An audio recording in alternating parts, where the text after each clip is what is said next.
video, we're going to be looking today at two words with a few different meanings again. We've got draft and draft. Okay, there's actually no difference in the pronunciation. We'll just talk a little bit about that. Depending on where you're from, you might pronounce them slightly differently. Now, I've got friends from the south of England because, as most of you know, I'm from Great Britain. I've got friends from the south of England, and most people will say draft, okay? But if you're from the north of England, where I'm from, then I tend to say draft, a little bit shorter. I don't really elongate the words too much. So it's up to you what you decide to, how you decide to pronounce it. There's really no right and wrong.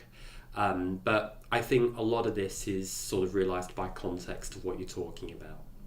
So a little bit to the meaning now. So we've got draft and draft, or draft and draft, or draft and draft. Okay, it's really up to you how you pronounce it.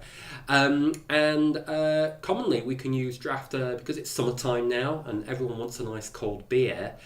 We can talk about draft beer. So that's when the beer is often stored in a barrel, and if you go to the pub, it's often pumped up and put into your glass through a device, and that comes from a barrel. And for the Slovaks who are watching this video, that is of course Čapovanie pivo. Okay, so we can have draft beer. We can also talk about a first draft. Now, what do I mean by a first draft? Well, we could talk about maybe a project, maybe you're writing a report, maybe you're preparing something. And maybe it's not the final thing exactly, but maybe want to show somebody, you want to get their comments, you want to get their input, and maybe corrections to your work. So we can talk about a draft.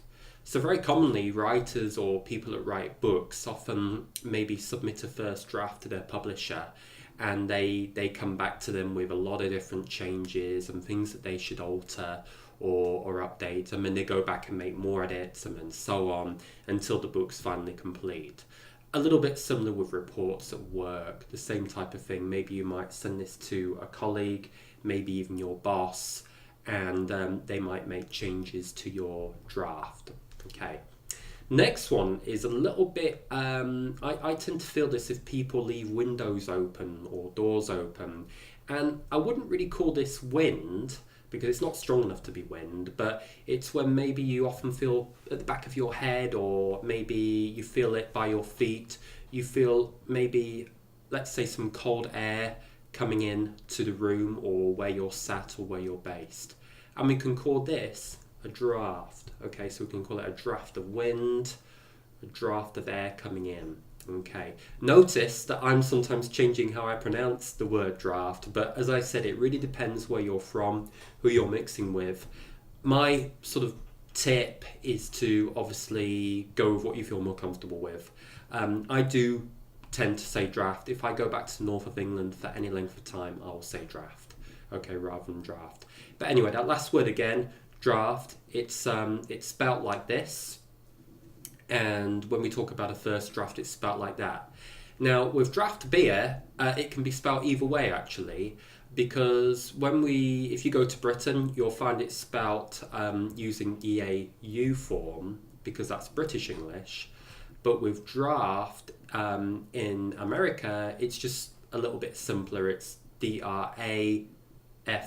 Okay, so it's a little bit simpler to remember probably than the British English spelling. Okay, so guys, hope that tip's been really useful. See you again on another video, and don't forget to subscribe. Okay, guys, bye.